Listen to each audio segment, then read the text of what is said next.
I thought it was a game, but she really left. Warning TLDR at the bottom, but please read if you've ever taken someone for granted. I used to think relationships were kind of like puzzles. You mess around with the pieces, try to get them to fit, maybe force a few into place until something clicks. I thought I was decent at the game, patient, funny, emotionally available, whatever that means. But I realize now I was just coasting, reacting, assuming love would always just be there. This is about her. I'm not going to use her real name, so I'll call her Lena. We were together for 6 years. Lived together for 4. And I swear to whatever's out there, I thought we were fine. Not perfect, but stable. We had routines, little fights, a shared Spotify premium. We talked about getting a dog once the lease was up.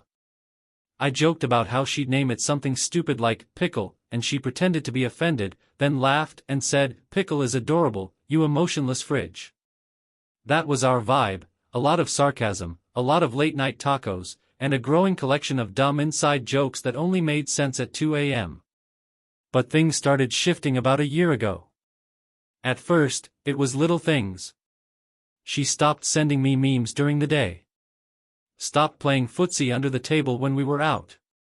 She'd leave for walks that lasted 2 hours and come back quieter. I thought maybe she was depressed, and I asked a few times if everything was okay. She always said yes, just stressed, just tired, maybe PMSNG. I believed her.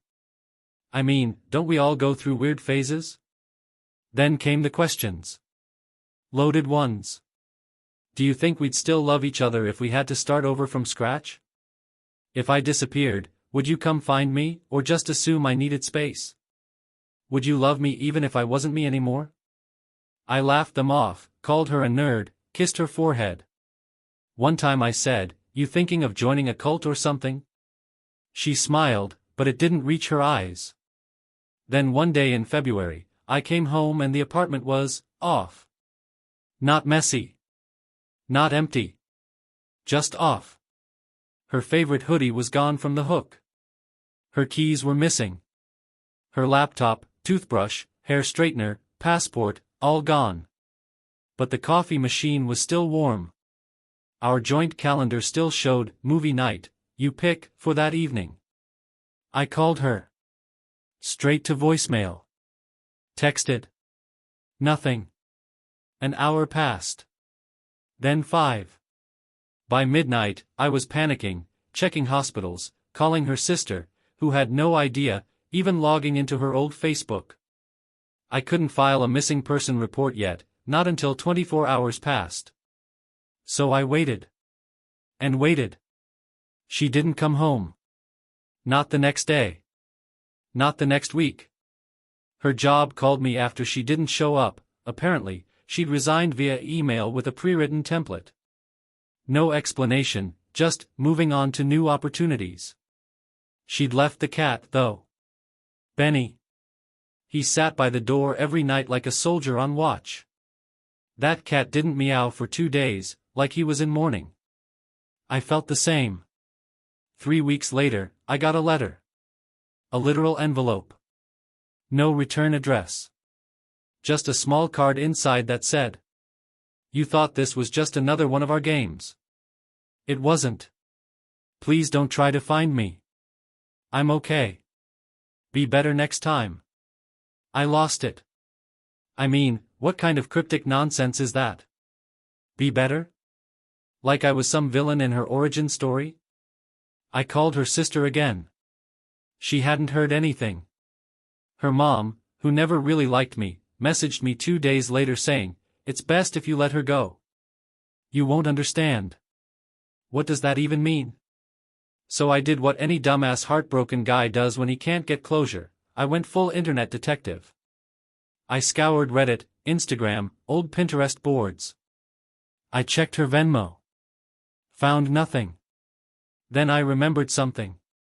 Lena had a habit of using weird Reddit throwaways to lurk in niche subreddits. She never commented much, but sometimes she'd post short poems or journal-like rants. She'd told me once her go-to handle was always something to do with ink and oceans. That's how she thought of herself, deep and constantly rewriting. I searched. A lot. And finally, I found something. A Reddit user, u/inkandgone. Account created 3 months before she vanished. Only 5 posts. All in obscure subs like r/OC poetry, r/deciding to be better, and one post in r/true off my chest titled. Leaving doesn't always mean giving up. Sometimes it means finally choosing yourself. Reading it felt like a punch to the gut. She described a relationship that was comfortable but empty, a partner who loved me the way someone loves furniture, useful, there, but rarely noticed. She wrote about dreams deferred, about always feeling like she was auditioning for someone else's life. And the worst part? She posted it 3 days before she left. That was 3 months ago. I haven't heard a word since. I want to be angry. Hell, I was angry, for weeks. Furious at the audacity of her leaving without a real goodbye. Of taking her toothbrush and her Spotify password and walking out of 6 years like it was a hotel room. But now? Now I just feel hollow. And kind of terrified that maybe I was the problem. That I missed every sign she gave me. That I treated her sadness like a game. That I laughed when she was asking for help. I've replayed every conversation from that last month 100 times. Every night I fall asleep to the same memory. She was brushing her hair in the mirror, humming softly. I came up behind her, wrapped my arms around her waist, and said, "You're not allowed to leave me. Ever." She smiled in the mirror and said, "Promise?" And I said, "Of course." Duh. She didn't say anything for a second. Then. What if I said I was already halfway gone? And I laughed. I laughed, man. Like it was another joke. Like it was part of the game. TLDR. My girlfriend of 6 years vanished one day. I thought she was playing some emotional test, but she left for real, with no contact, no trace, just a cryptic letter. Turns out she'd been planning it for a while. I just didn't see it. Part 2, I found her again, but she wasn't alone. Posted by u/throwaway lost her 123. r/true off my chest. It's been 5 months since Lena disappeared. 5 months of silence. Of second-guessing myself, replaying every laugh, every side glance, every text left on read.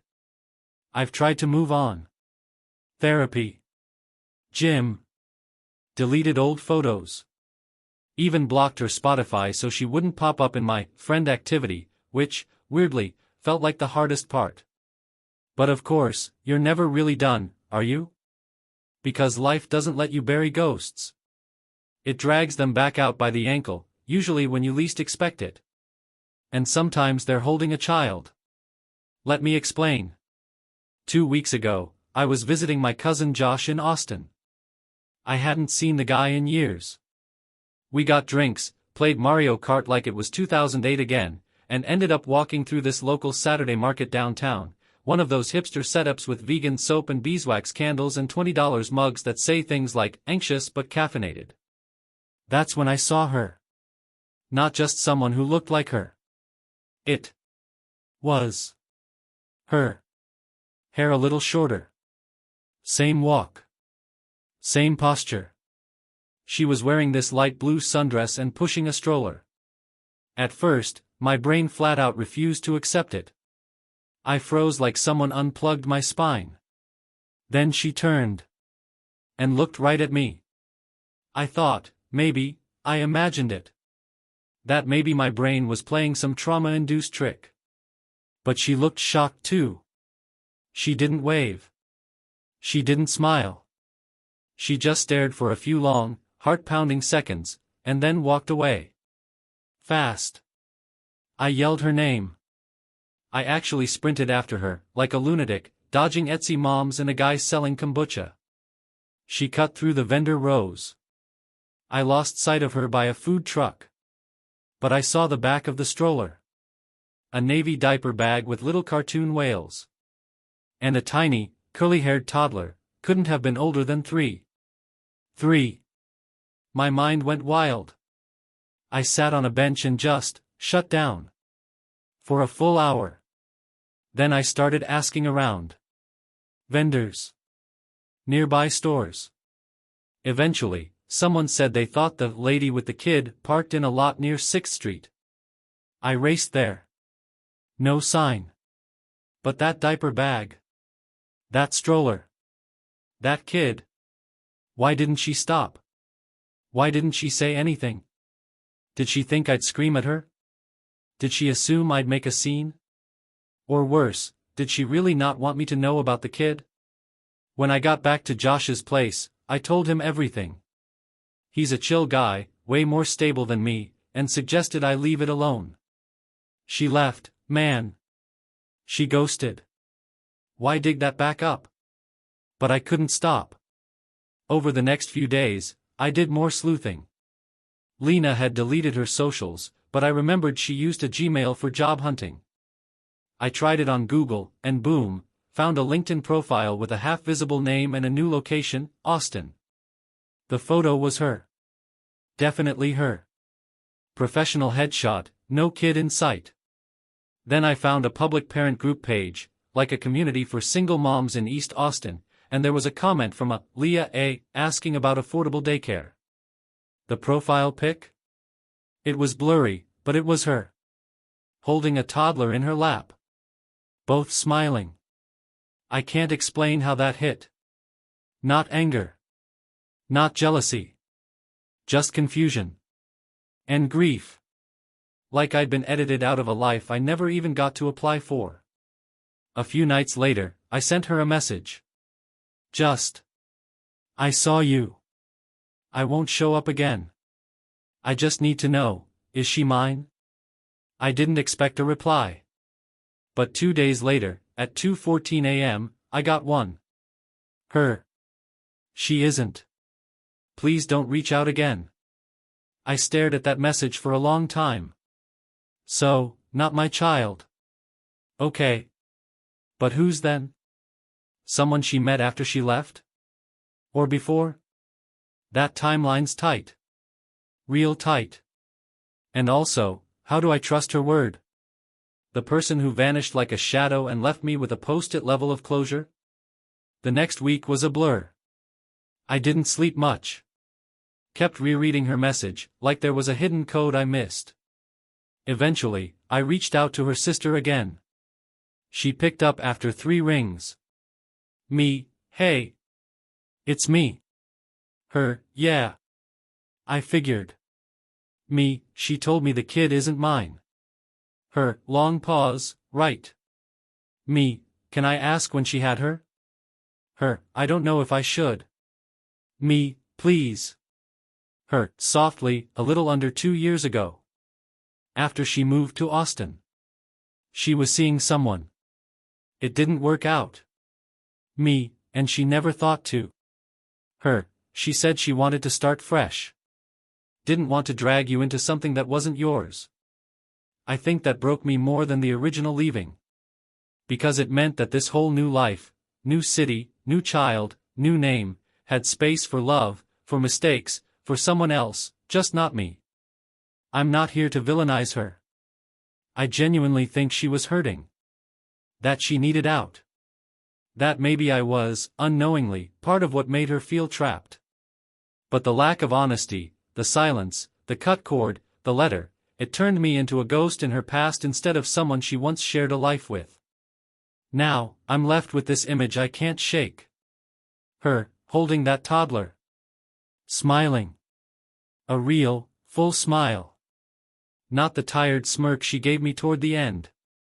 Not the worn-out, I'm fine, expression she wore for a year. Just, joy. And a baby who got to see it every day. Sometimes I wonder if I ever made her feel that way. Or if I was always just a chapter she regretted writing. Part 3, she called me again. This time, she was crying. Posted by you/throwaway lost her 123. R/true off my chest. It's been 2 weeks since she texted me, asking not to reach out again. 10 days since I talked to her sister. For days since I finally stopped checking that parenting group. I told myself I was done. Then I got a call. It was 11:32 p.m. on a Thursday. I was half asleep, half scrolling on my phone, and when I saw her name flash on the screen, just Lena, I thought I was dreaming. I froze. I didn't pick up. She called again. And again. On the fourth ring, I answered. Hello? Nothing for a second. Then a shaky voice. Hey. She was crying. Not loud sobs, but those quiet, breathless gasps you try to swallow when everything's falling apart and you don't want the world to hear. Lena? I didn't know who else to call. What do you even say to that? It's been almost a year. A year of silence, then chaos, then nothing again. But I didn't hang up. Instead, I asked. Where are you? She gave me an address, somewhere on the east side of Austin. She sounded afraid. Not in a vague, sad way, but genuinely frightened. So I went. It took me 35 minutes to get there. A one-story duplex, peeling paint, dim porch light. When I pulled up, I saw her standing outside with the toddler on her hip and a small backpack at her feet. She looked wrecked. Tired. Thin. Like she hadn't slept in days. When I stepped out of the car, the kid, a little girl, peeked over her shoulder and stared at me with wide eyes. Neither of us said anything for a moment. Then she whispered. Can we stay with you? Just for a few days. That question felt like a bomb in my chest. I should have said no. Should have reminded her that she disappeared, that she told me not to reach out, that this wasn't my life anymore. But I didn't. I helped them into the car. We drove back in silence. Later that night, after the girl fell asleep on my couch, Lena called her, May. We sat in the kitchen drinking tea like nothing had happened. Like it was 2019 again. Except it wasn't. And she wasn't the same Lena. She told me everything. How she'd met a guy 6 months after leaving. Someone older. Wealthy. Seemed stable. How she got pregnant just a few weeks in. How he got controlling. Subtle at first, always watching, always commenting on her friends, her clothes, her phone. How it escalated. Verbal jabs. Isolation. Eventually physical. She left once. Came back. Left again. And finally, this time, she ran, with May in her arms. I had nowhere to go, she said. No money. No friends left. I burned all my bridges. You didn't burn mine, I said. Her eyes filled again. I don't deserve this, she whispered. Maybe she didn't. But I also didn't deserve to be left without a goodbye. Life doesn't operate on fairness. Still, there she was. Over the next week, they stayed. I made pancakes for May. She drew me with a crayon beard and purple hair. Lena showered. Slept. Ate like she hadn't in weeks. It was weird. Comfortable. Heartbreaking. Because as nice as it felt to be needed, it wasn't the same as being wanted. One night, we sat on the porch. I think she remembers you, Lena said. She's never met me. Maybe not. But she trusts you fast. I didn't know how to respond to that. Then she asked the question I'd been dreading. Do you still love me? I hesitated. Too long, maybe. I don't know, I said. I love the idea of what we were. I don't know who you are now. She nodded. Quiet. Accepting. That's fair. They stayed one more night. The next morning, I drove them to a women's shelter Lena had connected with. Before she got out, she turned to me and said, Thank you. For showing up when I didn't deserve it. I didn't say anything.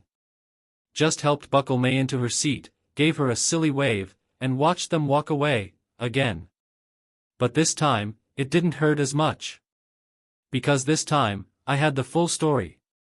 Update. It's been 3 months. She texts sometimes. Photos of May, little updates. I don't always reply. Sometimes I just smile and close my phone. I'm healing. She's rebuilding. And that's okay.